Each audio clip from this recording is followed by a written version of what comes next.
मेरे प्यारे मित्रों नमस्कार। आज हम पढ़ रहे हैं कॉमन सॉल्ट, लेक्चर नंबर 23। जैसा कि आपको मालूम है कि पिछले टॉपिक से हम लोगों ने क्लोरोअल्कली इंडस्ट्री को स्टार्ट किया है। This is the third industry. इससे पहले हम लोगों ने शुगर इंडस्ट्री पढ़ा और उससे संबंधित एग्जाम में आए हुए क्वेश्चन देखे। फर्मेंटेशन इंडस्ट्री देखा और उससे संबंधित इंपॉर्टेंट क्वेश्चन देखे। तो अब हमारा जो टॉपिक है वो है कॉमन सॉल्ट। कॉमन सॉल्ट एक बहुत ही महत्वपूर्ण प्रोडक्ट है हमारे लिए और बहुत ज़्यादा यूज होता है, चाहे वो फूड इंडस्ट्री हो, इसके अलावा चाहे वो घरेलू डोमेस्टिक पर्पज़ के लिए, अदरवाइज चाहे हम बात करें सोडा एस प्लांट के लिए, या फिर बहुत सारी ऐसी जगह है जहाँ पर ब्राइन जो होता है एज ए रॉ मटेरियल जो होता है, वहाँ पर एक बहुत बड़ी खपत इसकी है। ठीक, तो आज हम देखेंगे कि NaCl क्या होता है, उसके प्रोडक्शन के मेथड क्या हैं और उसकी प्रॉपर्टी क्या है। ठीक, चलिए हम बात कर रहे हैं कॉमन सॉल्ट यानी NaCl की। NaCl का मतलब है सोडियम क्लोराइड, है ना। सोडियम क्लोराइड के कुछ नाम और भी हैं, उनको देख लेते हैं। देखिए, इसका एक नाम है highlight, HALIT। This is the name highlight. Highlight भी किसका नाम है? NaCl का नाम है। तो किसी एग्जाम में अगर आता है तो आप समझ जाइए कि हम NaCl के बारे में बात कर रहे हैं, नमक कॉमन सॉल्ट के बारे में बात कर रहे हैं। सॉल्ट कई प्रकार के होते हैं, जैसे हम देखो सेंधा नमक होता है और कई नमक होते हैं, वो अलग अलग प्रकार हैं। तो हम बात कर रहे हैं कॉमन सॉल्ट की। देखिए, तो कॉमन सॉल्ट जो सेंधा नमक है वो कई अलग प्रकार के खनिजों का मिक्सचर होता है और वो उसका टेस्ट नमकीन है, इसलिए हम उसको नमक की कैटेगरी में रखते हैं। सैलिन भी इसका एक नाम है। ठीक, और इसको हम एक और नाम देते हैं, इसे बोलते हैं table salt. This is third name. Table salt हमारा कॉमन सॉल्ट ही होता है। ठीक, उसमें कोई भी अंतर नहीं होता है। ठीक, टेबल सॉल्ट, हाईलाइट, सैलिन और एट लास्ट इसका नाम है NaCl यानी sodium chloride. This is the scientific name, chemical name, sodium chloride. चलिए, तो यहाँ पर बात चल रही है सोडियम क्लोराइड की। तो इसमें क्या है, सबसे पहले इसके बारे में कुछ प्रॉपर्टी लिख लो। लिखो पर्टिनेंट प्रॉपर्टी यानी विशेष गुण। ठीक, पर्टिनेंट प्रॉपर्टी। तो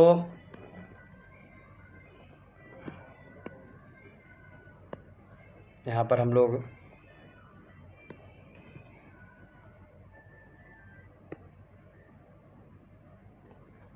ऐसे कर सकते हैं,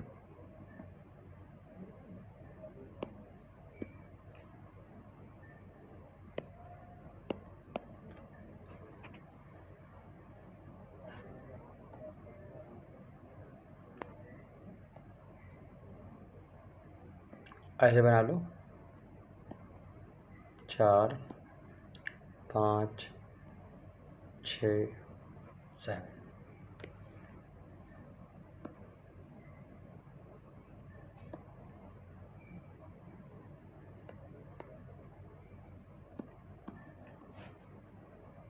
यहाँ डालो प्रॉपर्टी,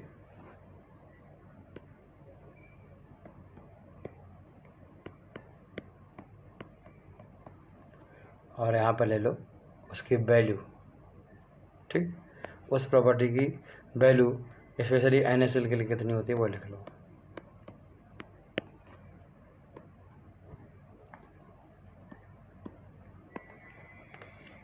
सबसे पहले जो हम बात कर रहे हैं, बहुत बात कर रहे हैं मॉलिक्यूलर वेट की।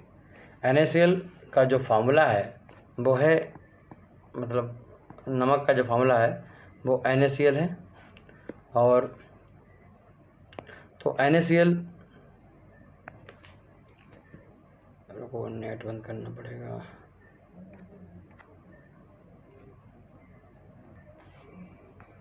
तो हम बात कर रहे थे मॉलिक्यूलर वेट की। तो मैंने बोला कि कॉमन सॉल्ट का जो फार्मूला है वो NaCl है। NaCl में Na का 23 और Cl का 35.5। This is the atomic weight of chlorine और this is the atomic weight of sodium. तो हम जोड़ देंगे तो हमारा बन जाएगा सोडियम क्लोराइड और इसका मॉलिक्यूलर वेट हो जाएगा 58.5।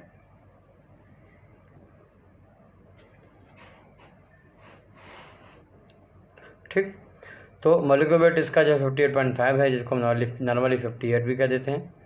दूसरी प्रॉपर्टी इसका ऑर्डर है। अगर हम नमक को लेंगे तो नमक में जो है किसी भी प्रकार का कोई भी ऑर्डर नहीं होता है।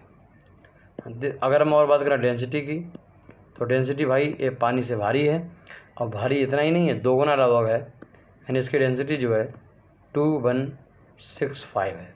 ठीक, किसी भी अगर सॉल्ट को आपको पता करना है कि वो भारी हल्का है, तो हम नॉर्मली वाटर से उसकी तुलना करते हैं, जो हमने सोचो ग्रेविटी के फार्म में पढ़ा था।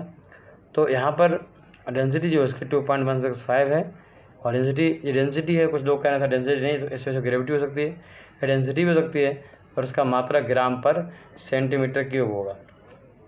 ठीक है, बट अगर हमने नहीं लिया है तो इसका मतलब जो इसमें जो ग्रेविटी है सिंपली एफर केजी पर मीटर क्यूब लेंगे, तो 2165 केजी पर मीटर क्यूब डेंसिटी होगी। अगली प्रॉपर्टी है मेल्टिंग पॉइंट। अगर हम नमक को हम गर्म करते जाते हैं तो ये 801 डिग्री सेंटीग्रेड पर ऑटोमेटिकली लिक्विफाई हो जाएगा, यानी लिक्विड में कन्वर्ट हो जाएगा। ठीक, बॉइलिंग पॉइंट के बारे में बात करें तो अगर हम इसको लिक्विड को, अब जो लिक्विड बन गया उसको और गर्म करते रहें तो वो वेपराइज हो जाएगा, और वेपराइज होने के लिए उसको हम 1413 डिग्री टेम्परेचर तक गर्म करना पड़ेगा, यानी 1413 degree centigrade. This is the boiling point of common salt. अब एक क्वेश्चन कर रहे हैं स्टूडेंट कि सर इसमें सोलबिलिटी के बारे में, सोलबिलिटी जिसकी मेन प्रॉपर्टी है, क्योंकि यह जो है पानी में सोलूबल है, और उस सोलबिलिटी प्रॉपर्टी का हम बहुत ज़्यादा यूज़ करते हैं। तो सोलबिलिटी जो है इसकी, सोलबिलिटी नॉर्मली हम यहाँ पर वाटर में बात कर रहे हैं, क्योंकि उसी जैसा हम डीलिंग करते हैं। सोलबिलिटी इसकी 359 ग्राम पर लीटर, मतलब GPL। ठीक है, तो 359 या फिर 360 GPL जो है इसकी सोलबिलिटी है, यानी 1 लीटर अगर आप जो है सिंपली क्या करोगे कि यहाँ पर पानी ले लो, और अगर आपने यहाँ पर क्या किया कि सॉल्ट को यहाँ पर डाल दिया, ठीक है, और डिज़ोल्व करना शुरू करोगे, और 1 लीटर पानी लिया हुआ है, तो आप देखोगे 360 ग्राम जो है सॉल्ट इसमें डिज़ोल्व हो जाएगा। और उसके बाद अगर आप डिज़ोल्व करना चाहोगे तो फर्दर जो सॉल्ट आपने ऐड किया है वो उसमें डिज़ोल्व नहीं होगा, और वो जो है ऑटोमेटिक आपको यहाँ ऊपर नीचे कहीं दिखाई देगा। अब जैसे उसको छानोगे वो आप तुरंत आप देखोगे छन्नी के ऊपर आ जाएगा एक्सिस वाला, और उसमें डिज़ोल्व नहीं होगा। इसमें कितना टेम्परेचर रहता है, तो हमारे ये हम atmospheric temperature 25 to 30 degree centigrade के बारे में बात कर रहे हैं। क्लियर, तो ये बहुत ही महत्वपूर्ण जानकारी थी इसके बारे में। अच्छा, कई बार इसमें और एक क्वेश्चन बनता है कि इसकी अमोनिया में सोलबिलिटी क्या है ना, इसकी सोलबिलिटी इन अमोनिया। तो सोलबिलिटी इन अमोनिया के बारे में अगर हम बात करें तो भाई अमोनिया में 21.5 ग्राम पर लीटर, मतलब अगर हम 1 लीटर लिक्विड अमोनिया ले लें तो उसमें 21.5 ग्राम ही डिज़ोल्व हो जाएगा। हम इसको अमोनिया में सोलबिलिटी इसलिए लेते हैं क्योंकि जब हम सोडा ऐश बनाएंगे by the help of solvable process, तो वहाँ पर हम देखेंगे कि पहले हम ब्राइन सॉल्यूशन में अमोनिया को हम डिज़ोल्व करते हैं। तो ऐसी कंडीशन में हमें अमोनिया में सॉल्वेबिलिटी पता होनी चाहिए, क्योंकि अमोनिया में इतना ज़्यादा हम जो डिज़ोल्व कर पाएंगे उतना ही ज़्यादा अच्छा, हम उतना ज़्यादा मात्रा में हम कहें सोडा ऐश बना पाएंगे। सोडा ऐश की जो प्रोडक्शन है कितना हम बना पा रहे हैं वो डिपेंड करता है कि कितना अमोनिया हम ब्रांड में डिज़ोल्व कर पा रहे हैं, यानी जो हम अमोनिकल लेकर बना रहे हैं उस अमोनिकल लेकर की क्वालिटी क्या है, इस पर डिपेंड करता है। ठीक, तो इतनी बात आपको समझ में आ गई होगी। इसमें एक प्रॉपर्टी आप और लिख सकते हो कि जो हमारा NaCl है वो ये होता है नॉन हाइग्रोस्कोपिक होता है। NaCl जो है वो कैसा होता है, नॉन हाइग्रोस्कोपिक होता है। इसका मतलब ये है कि ये मॉइस्चर को एब्जॉर्ब नहीं करता। ठीक, अगर आप नमक यहाँ पर डाल दो, मैं ध्यान सुनना, मैं बोल रहा हूँ नमक यहाँ पर डाल दोगे तो ऑटोमेटिकली आप देखोगे कि क्या है कि वहाँ पर चारों तरफ ह्यूमिड एटमॉस्फेयर हो, पानी हो, तो ये अपने आप को क्या करेगा, ये सेलेगा नहीं, मतलब ये अपने अंदर भीगेगा नहीं, ये अपने अंदर जो गीला नहीं होगा, अपने अंदर मॉइस्चर को एब्जॉर्ब नहीं करेगा। अगर जो चीज़ें मॉइस्चर को एब्जॉर्ब करके अपने आप को वेट नहीं करती हैं, हम उनको बोलते हैं कि वो नॉन हाइग्रोस्कोपिक हैं, नॉन आर्द्रता ग्राही हैं। ठीक, तो ये हम सॉल्ट जो है हमारा नॉन हाइग्रोस्कोपिक होता है।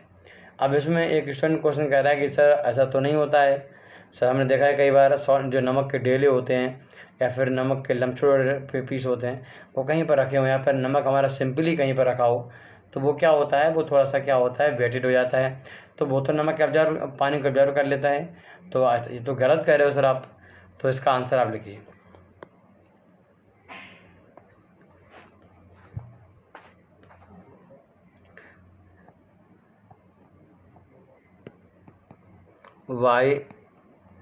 YNaCl शोइंग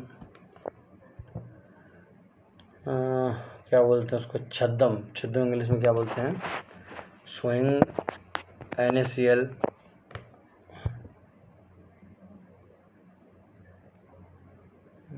क्या वर्ड होता है वो,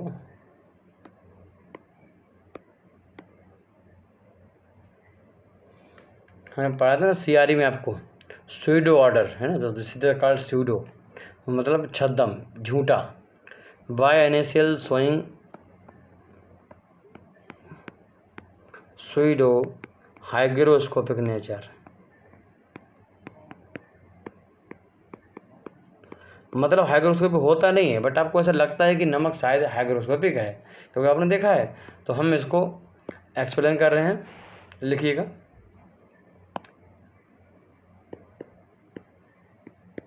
MgCl2 CaCl2, तो दो इम्प्योरिटीज हैं MgCl2 और CaCl2, देखो these are impurities in sea salt, जो समंदर से हम सॉल्ट निकालते हैं उसमें जो इम्प्योरिटीज बनी रहती हैं,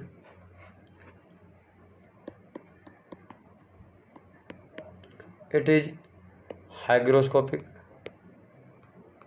और ये दोनों MgCl2 CaCl2 इनकी नेचर अपनी हाइग्रोस्कोपिक होती है, मतलब ये एटमॉस्फेयर से ह्यूमिडिटी को मॉइस्चर को एब्जॉर्ब कर लेती हैं और वेटेड हो जाती हैं, विच absorb water from air and salt, further it become wet।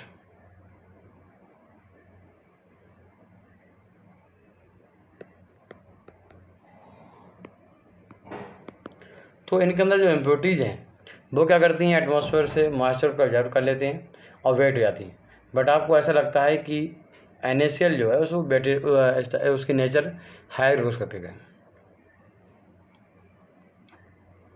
एक लाइन और लिख लो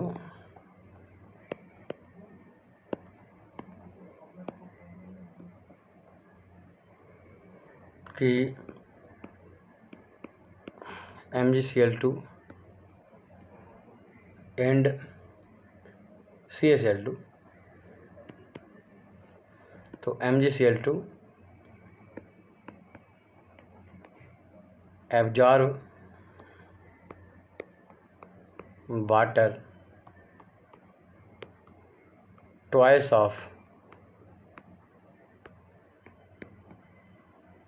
जो इसका अपना वेट है उससे कम से कम दोगुना वेट जो है ये एब्जॉर्ब कर सकता है। क्या मतलब हुआ, Mg कितना होता है 12 दूनी 24 का मॉलिक्यूलर वेट होता है, 12 दूनी 24 का कोई रिलेशन नहीं, मैं तो याद किया इसलिए मैं ऐसे लिख रहा हूँ, इसका मॉलिक्यूलर वेट 24 होता है और इसका 71 होता है। क्लोरीन का जो हो गया एक 25 और 70 95, यानी 95 ग्राम अगर MgCl2 होगा तो अपने अंदर वो नॉर्मल कंडीशन में 95 × 2 यानी 190 ग्राम वाटर एब्जॉर्ब कर सकता है।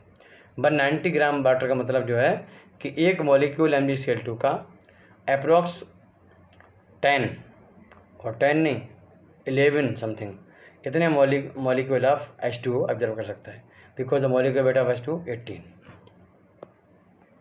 ठीक, तो ये इन्फॉर्मेशन आपको बहुत अच्छी लगी होगी, इससे पहले शायद आपको नहीं मालूम होगा। तो इसके मेथड देख लेते हैं हम। कॉलेज लेवल पे आपने इस तरीके से नहीं पढ़ा होगा। हम आपको बहुत ही डिटेल में और बहुत ही सही तरीके से पढ़ा रहे हैं। ऐसे बहुत सारे क्वेश्चन जो मैंने पढ़ाया अब तक, इसमें बहुत सारे क्वेश्चन सेट हो चुके हैं एग्जाम में हैं, और वो चीज़ें आपको फील होंगी जब किसी इंटरव्यू में या फिर किसी रिटन एग्जाम में आप एग्ज़ाम दोगे। मेथड के बारे में बात करें कि हम कितने प्रोडक्शन के मेथड हैं इसमें, तो लिखो मेथड ऑफ प्रोडक्शन। पहला जो मेथड है वो है सोलर एवापोरेशन। ठीक, सोलर एवापोरेशन के थ्रू हम नॉर्मली ज़्यादातर मात्रा में सॉल्ट बनाते हैं, चाहे वो खाने के लिए बनाते हों और चाहे हम इंडस्ट्रियल कॉमर्शियली उसको हम सप्लाई करने के लिए बनाते हों, तो हम सोलर एवापोरेशन से बनाते हैं। नॉर्मल नेचुरल प्रोसेस से हम इसको बनाते हैं। आइए हमको फिगर दिखाते हैं।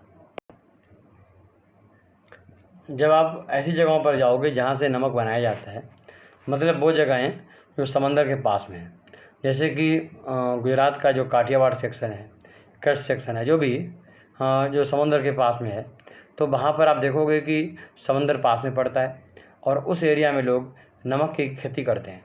नमक की खेती करने का मतलब ये है, नमक के पास में उनके खेत होते हैं और उन खेतों में क्या करते हैं, वो डिफरेंट क्यारी बना लेते हैं। जैसे हमारे पास कोई खेत है, आप देख पा रहे हो फिगर में, ये हमारे पास खेत है, एक खेत है पूरा, इसको मैंने कई सेगमेंट में डिवाइड कर दिया। ठीक, फिर हमने किसी पात्र से या किसी भी तरीके से पंप से कैसे भी इसमें पानी भर दिया क्यारियों में। एक क्यारी में चारों तरफ मिट्टी या पत्थर डाल लेते हैं, बीच में पानी भर देते हैं और फिर हम क्या करते हैं, वेट का इंतजार करते हैं कि भाई एक कप पानी सनलाइट की हेल्प से क्या एवापोरेट हो जाए। पानी पूरा एवापोरेट हो जाता है और इसमें नमक बच जाता है। समुद्र के नमक में 3 से लेकर 4 जो परसेंटेज में हमारा 3.5 से लेकर 4% में बॉटम वो नमक जो डिजॉल्व होता है, और उस नमक के पानी वगैरह हम एवापोरेट कर दें तो नमक काफ़ी बड़ी मात्रा में मुझे मिल जाता है, आसानी से मिल जाता है। ये प्रक्रिया है जिससे नमक जो है हल्का इम्प्योर फॉर्म में हमें नमक मिल जाता है, जिसको बाद में फर्दर हम प्योरीफाई करके हम या फिर अदर तरीके से हम उसको बेच सकते हैं।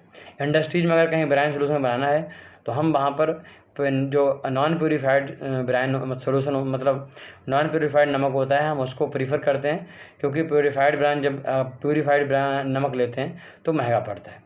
तो इस इंडस्ट्री में आप देख पा रहे हो कि फिर हम यहाँ से क्या है कि हम इसमें वेट करते हैं कि सनलाइट होते हैं, यहाँ पर टेम्परेचर हाई होना ज़रूरी है, सनलाइट प्रेजेंट होनी चाहिए। धीरे धीरे क्या होगा, कुछ पानी जो है ज़मीन ऑब्जर्व कर लेगी, कुछ पानी ऐसा होगा जो कि एवापोरेट हो जाएगा, और इस तरीके से सिर्फ और सिर्फ सॉल्ट बचेगा, उसको हम बाद में इकट्ठा कर लेंगे। तो डिफरेंट कार्य होती हैं जिनमें डिफरेंट समय अंतराल में पानी भरा जाता है और वहाँ से इस तरीके से नमक को पैदा किया जाता है। तो ये मेथड है जिससे हम बनाते हैं। आप देख पाओगे बाद में जो नमक पूरा हमारा पानी एवापोरेट हो जाता है, तो कुछ इस तरीके का आपको वहाँ पर नज़ारा देखने को मिलेगा। आप बहुत क्लियरली देख पा रहे होगे। ऐसे जो हैं एक तरीके से पाइल बन जाते हैं, हम पाइल बना लेते हैं नमक के, और जो काफ़ी सही तरीके से हम लोग उसको हम प्रोडक्शन कर सकते हैं। तो ये मेथड है नमक बनाने का, जो आप लोगों को मैंने दिखाया, हूबहू दिखाया, ऐसा होता है। तो इस तरीके से हम लोग बनाते हैं। अच्छा, अगर हम कोई एग्जाम में क्वेश्चन पूछ ले कि भाई इसका कंसंट्रेशन कितना होता है, तो मैंने पहले बोला आपको कि इसका कंसंट्रेशन जो है वो 3 to 4% इसमें परसेंटेज के हिसाब से, वेट परसेंटेज के हिसाब से इसमें कंसंट्रेशन समुद्र में नमक का पाया जाता है। और नमक का कंसंट्रेशन वेरिएबल है, कभी कम कभी ज़्यादा हो सकता है, वो वहाँ की कंडीशन और कहाँ कहाँ सोर्स है उन पर डिपेंड करता है। साथ में क्या है कि आप देखते हो कि सारी नदियाँ जो हैं वो समंदर में मिल जाती हैं, है ना। तो इस तरीके से वो आप समझते हो, उसको कंपोजिशन डिपेंड करता है। तो अच्छा, इसमें एक और क्वेश्चन बनता है कि कुछ लोग पूछे, अच्छा ये बताओगे जो डिग्री बॉमी में इसका कंपोजिशन कितना होता है, तो 25 से लेकर 30 डिग्री बॉमी जो है कंसनट्रेशन इसका पाया जाता है समुद्री नमक में। डिग्री बॉमी के बारे में मैंने आपको बताया था, हमने आपको डिग्री बॉमी, डिग्री टॉयलेल, API और ब्रिक्स के बारे में आपको बताया था। जल्दी से आपको फिर याद दिला देता हूँ, मैंने MBA में आपको बताया। डिग्री टॉयलेल इक्वल टू 200, इसलिए ग्रेविटी -1 होता है। ऐसे डिग्री बॉमी जो होता है हैवी वाटर से हैवी, वाटर से लोअर हल्के के लिए होता है। अगर वाटर से हैवी कोई सोल्यूशन है, जैसे कि नमक का सोल्यूशन वाटर से हैवी होता है, तो उसके लिए 145 -145 अपने स्क्वायर ग्रेविटी डिग्री बॉमी यहाँ से निकल के आता है। तो आप देख पाओगे आसानी से ये 25 और 30 कैसे आता है। You can put the value of special gravity, 145 formula है 145 minus 145 upon specific gravity, this is the degree of baume when specific gravity more than 1। तो उसको सॉल्व करोगे तो 25 to 30 डिग्री बॉमी जो है इसके लिए आ जाता है। समझ गए? This is the concentration of NaCl in sea water. तो इस तरीके से हम लोग उसको लेते हैं, ये वाली बात हो गई। तो ये मेथड था जिसमें हम, ये पहला मेथड जिसमें मैंने बोला कि सोलर एवापोरेशन से हम बनाते हैं। आप अपने नोट्स में सिर्फ लिखिएगा पहला पॉइंट कि सोलर एवापोरेशन, और दूसरा आप इसको लिखिएगा, आपको ज़्यादा नहीं लिखना, बस समझाने के लिए मैंने आपको पूरा फिगर दिखाया, समझाया इतनी कहानी। और दूसरा है कि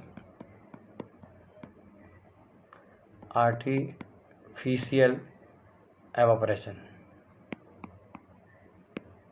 ठीक, अब मान लो ऐसी कंडीशन में मैंने बोला कि अगर आपको सोलर एवापोरेशन करना है तो सोलर एवापोरेशन में सनलाइट का होना जरूरी है, मतलब मौसम गर्म होगा वहीं पर होगा।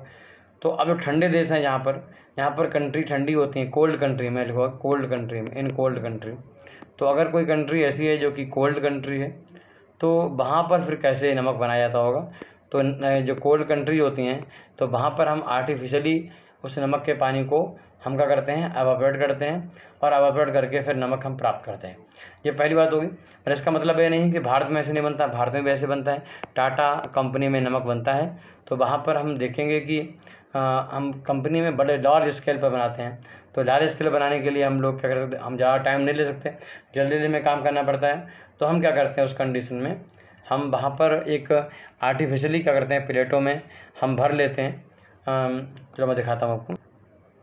तो आर्टिफिशियली हम क्या करते हैं कि हम इस टाइप से, हमारे पास प्लेट होती हैं, आप देख पा रहे हो कि ये प्लेटें हैं, ऐसी प्लेट होती हैं। इनमें हम पाइपलाइन के थ्रू समुद्री जल को भर लेते हैं। हम उनमें बहुत सारे ट्रीटमेंट करते हैं उनके इम्प्योरिटी दूर करने के लिए, और उसके बाद हम वेट करते हैं, स्टीम को हम हीटअप करते हैं, फिर वेट करते हैं कि कॉन्सेंट्रेशन और बढ़े। कॉन्सेंट्रेशन जैसे बढ़ता है फिर हम हल्के हल्के क्या करते हैं, सॉल्ट को बाहर निकालते रहते हैं, सॉल्ट बाहर निकलता जाता है। फिर उसके बाद हम फिर और गर्म करते हैं, फिर और सॉल्ट बाहर निकलने का वेट करते हैं। ऐसे बार कई बैच में हम सॉल्ट को बाहर निकाल लेते हैं, और फिर बाद में हम ट्रीटमेंट प्रोसेस करते हैं, उनको ड्राई करते हैं, और हम उनकी पैकेजिंग कर देते हैं। This is a very simple method to production of NaCl common salt by artificial method. तो यहाँ पर हम लोग कुछ और चीज़ें देखते हैं।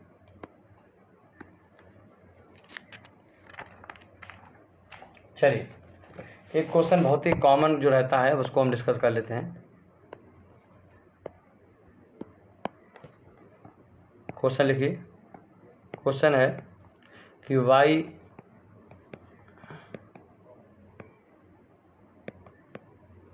crystallization is not occurs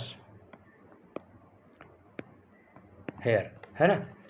तो जैसे आपने देखा होगा कि हम शुगर के बारे में बात करें, चीनी के बारे में, तो उसका कंसंट्रेशन बढ़ाते रहते हैं तो क्या होता है, वो उसके क्रिस्टल फॉर्मेशन होने लगता है, क्रिस्टल बन जाते हैं। क्रिस्टल का मतलब हमारे इफ शेप से है, क्रिस्टल जो होते हैं वो बन जाते हैं। बट ये जो है पाउडर फॉर्म में मिलता है जब कंसंट्रेशन बढ़ाते हैं। तो ऐसा क्यों होता है, क्रिस्टलाइजेशन क्यों नहीं होता है इसका, तो उसको हम लिख लेते हैं। लिखिएगा, लिखो आंसर, लिखो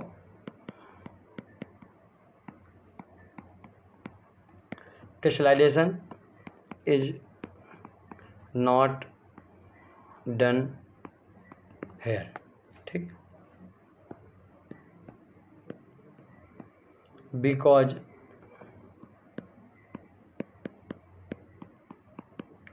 solubility of salt in water does not depend much on temperature। ठीक, बात समझ आ गया। जिस तरीके से जो हमारा चीनी होता है, चीनी में क्या खास बात है, चीनी को अगर हम डिजॉल्व करते हैं पानी में तो अगर टेम्परेचर ज़्यादा होगा तो चीनी ज़्यादा डिजॉल्व हो पाएगी, हालांकि उसके लिमिटेशंस हैं। तो चीनी के टेम्परेचर सोल्यूशन का टेम्परेचर बढ़ेगा तो सॉल्युबिलिटी भी बढ़ेगी। बट नमक के केस में ऐसा नहीं होता। नमक के केस में सॉल्युबिलिटी बहुत ज़्यादा डिपेंड नहीं करती है टेम्परेचर पर, ना के बराबर डिपेंड करती है पर बहुत ज़्यादा डिपेंड नहीं करती है। अब ऐसे मान लो कि डिपेंड ज़्यादा नहीं करती है, ये पहली बात होगी। ठीक, जिन वो सारे सॉल्यूशन जिनमें उनका सॉल्यूट टेम्परेचर पर डिपेंडेंसी शो करता है तो वो सब क्रिस्टल फॉर्मेशन करते हैं। ठीक, क्योंकि वहाँ से क्रिस्टलाइजेशन होता है। क्रिस्टलाइजेशन होने के लिए सॉल्यूशन का सुपर सैचुरेट होना आवश्यक है और यहाँ पर सॉल्यूशन सुपर सैचुरेट कंडीशन तक नहीं पहुँचता है। हम उसको डिजॉल्व करते हैं, बच्चा का डिजॉल्व नहीं होता है। हम उसको गर्म करते हैं तो बच्चा मालूम पड़ता है कभी कभी जो हमारा जो डिजॉल्व हो चुका है वो दोबारा से अनडिजॉल्व हो जाता है, यानी शोइंग रिवर्स सॉल्युबिलिटी है। हालांकि नमक जो है कोई रिवर्स सॉल्युबिलिटी उसको नहीं करता है। कैल्शियम मैग्नीशियम के सॉल्ट जो है वो रिवर्स सॉल्युबिलिटी शो करते हैं। रिवर्स सॉल्युबिलिटी का मतलब ये है कि अगर हम कोई सॉल्यूशन बना हुआ है, हम उनको गर्म कर देंगे, उसमें कैल्शियम मैग्नीशियम सॉल्ट अवेलेबल हैं तो वो प्रेसिपिटेट हो जाएंगे, जबकि उनको हाई टेम्परेचर डिजॉल्व हो जाना चाहिए, बट डिजॉल्व नहीं होंगे। अब मतलब डिजॉल्व नहीं होंगे, क्या हो जाएंगे, उसको क्या बोलते हैं, डिजॉल्व नहीं होंगे, अनडिजॉल्व हो जाएंगे। ठीक है, वो बाहर आ जाएंगे। तो दिस इज सोएंगे। बट यहाँ पर हम बात नहीं कर रहे हैं स्पेशली कि नमक में कोई रिवर्स सॉल्युबिलिटी नहीं होती है, बट उनका कंसंट्रेशन जो होता है वो कंसंट्रेशन टेम्परेचर बढ़ाने पर बढ़ता नहीं है, यह मतलब है। चलिए एक और रीजन यहाँ पर हम लिखते हैं,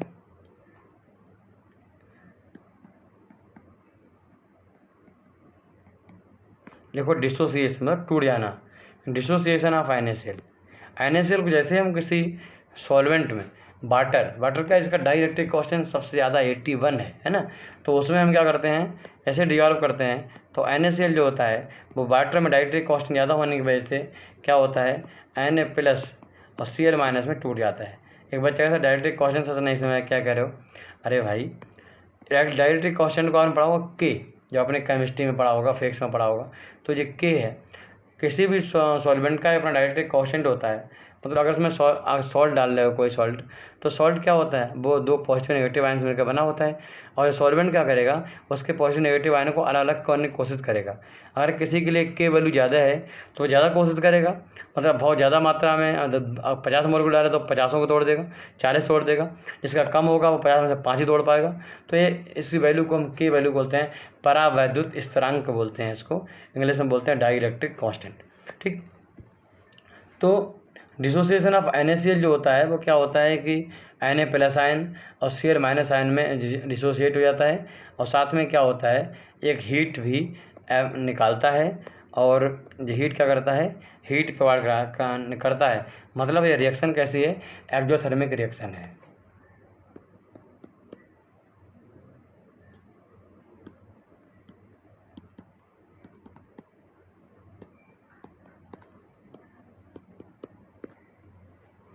अब अगर इसमें रिएक्शन है, तुम्हारा रिएक्शन हुई और जैसे एनर्जी निकली तो बाहर निकल गई। अगर कोई पार्ट उसका बाहर निकल जाएगा तो दोबारा से ये मिलके तो एक हो नहीं पाएंगे, क्योंकि उसके एनर्जी की रिक्वायरमेंट है। ठीक, तो आप बोलोगे सर वो तो हम गर्म कर सकते हैं, और गर्म जब करेंगे तो उसकी सॉल्युबिलिटी पर डिपेंड ही नहीं करती, तो फाइनली कोई इफेक्ट ज़्यादा पड़ता नहीं है। तो लिख लीजिए, it reverse so not affected, यानी इसका एक बार टूट गया, मैं टूट गया, अफेक्टेड मच। क्लियर, 100 डिग्री पर ये क्या करता है, इस तरीके से ये बिहेवियर शो करता है। ये जो रिएक्शन जो दिखाई मैंने आपको, इसमें रिएक्शन एक किस टेम्परेचर पर है, 100 डिग्री सेंटीग्रेड पर रिएक्शन नॉर्मली हो जाती है। और जब ऐसा होता है उसके बाद जो है और सॉल्युबिलिटी शो नहीं करता है, तो मैक्सिमम ये 360 GPL यानी ग्राम पर लीटर ही सॉल्युबिलिटी शो करता है। ठीक, तो कोई पूछे कि भाई इसके क्रिस्टल क्यों नहीं फॉर्म होते हैं, तो आप बोलो क्योंकि पहली बात इसकी जो सॉल्युबिलिटी है वो टेम्परेचर डिपेंड नहीं करती है, पहली बात। और दूसरी बात जो है, जो NaCl जो है Na+ आयन Cl- आयन क्यों में क्या करता है, हीट एनर्जी में डिसोसिएट हो जाता है, यानी ऐसा में एनर्जी है और जो रिवर्स नहीं होती है, इस वजह से क्या है, इनका क्रिस्टलाइजेशन जो है पॉसिबल नहीं है, ये अपनी फार्म में रहते हैं। ठीक, जैसे ही इनसे नमक को अलग किया जाता है, ये दोबारा नमक की वजह से जुटे थे और नमक अलग हो गया, दोबारा जुड़ जाते हैं, यानी प्लस आयन से रिएक्शन कर लेते हैं, जुड़ जाते हैं आपस में और Cl बना लेते हैं। आप बोलोगे कि कैसे बनाते हैं, एवापोरेट तभी होगा जब इनको एनर्जी मिलेगी, और एनर्जी के अमाउंट इसको मिलता है तो मिलके ये बना लेते हैं, और बनाने के समय किस समय बनते हैं ये पता नहीं रहता है, तो मैक्सिमम पार्ट इनका बन जाता है। इस तरीके से प्रक्रिया होती है, समझ गए। तो ज़्यादा काम की चीज़ें आपके नहीं है, मतलब सिर्फ इतना सा है कि जिन जो सॉल्यूट जो होते हैं टेम्परेचर पर डिपेंडेंस शो करते हैं सॉल्युबिलिटी की, वो क्या करते हैं, इस तरीके के बिहेवियर करते हैं और क्रिस्टल फॉर्मेशन करते हैं। तो बहुत अच्छे से मैंने आपको समझाया। फिर मिलते हैं। नमस्कार, जय हिंद, जय भारत।